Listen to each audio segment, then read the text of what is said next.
மக்கள் ரொம்ப என்ஜாய் பண்ணுறாங்க. ரொம்ப வரவேற்பு இருக்குது. உண்மையாலுமே அந்த அந்த சீனுக்கு தேவைப்பட்டுச்சு.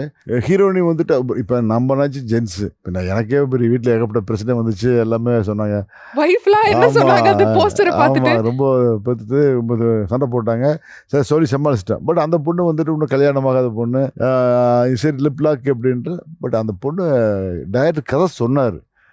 ஆமாம் இந்த சீன் இப்படி சீன் அப்படி இருக்குது அப்படின்ட்டு. அது பொண்ணு நடிகை மட்டும் கிடையாது. அவர் she's architect. Okay. Okay. Business பண்ணிட்டு இருக்குது. கதைக்கு தேவைப்படுது அப்படிங்கிற உடனே அந்த லிப் லாக் வந்து நான் கொடுக்குற மாதிரி கிடையாது. அந்த பொண்ணே கொடுக்கணும்.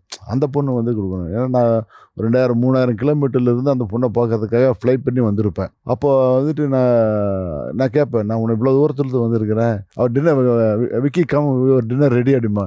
நான் டின்னர் சாப்பிடுவா அவ்வளோ தூரத்தில் வந்தேன் அப்படிம்பா. அவள் புரிஞ்சுக்குவா. புரிஞ்சுக்கிட்டு அவளை என்னை லிப் லாக் பண்ணுவான். அது ஓகே. கதை சீனுக்கு தேவைப்பட்டுச்சு.